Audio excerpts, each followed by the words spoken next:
Музыка мектебінің сахнасында жергілікті өнерпаздар барлығы 8 жасар Рунараға қайтсекте қол ұшын береміз деп келіп отыр. Айта кетуіміз керек, Рунара толық жетілмей 6 айлығында 1 келі салмақпен дүниеге келген екен. Бірақ көз жанары әлсіз көруде. Бүгінде ота жасату мүмкіндігі туып отырған көрінеді.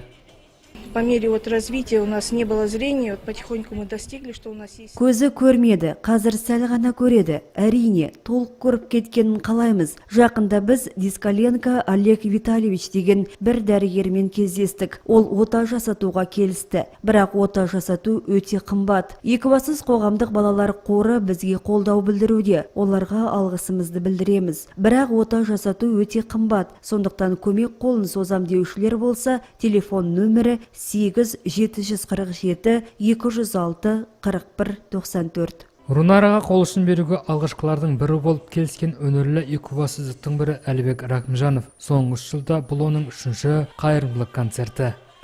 Бүгін міне концерт, бүгін қайырымдылық концерт. Бұл әрине бірінші концертім емес. Бұға дейін концерт болды. Қайнар орталығында, өзім мектебімде.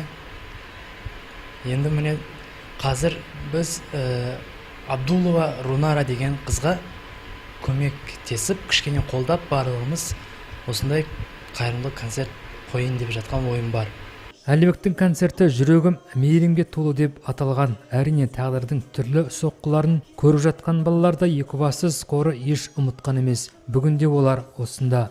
Рунара обучается в городе Павлодаре. Рунара Павлодарда көздері әлсіз көретін арнайы мектепте оқиды. Бірақ күннен күнге оның көру қабілеті төмендеуде. Сөйтіп өмірдің тамаша қабілетін көруден қалуда. Бүгінгі күні Санкт-Петербург қаласының дәрігерлері ота жасау арқылы емдеуге болады деп отыр. Сол мүмкіндікті жіберіп алмау үшін бүгін осында жиналып отырмыз.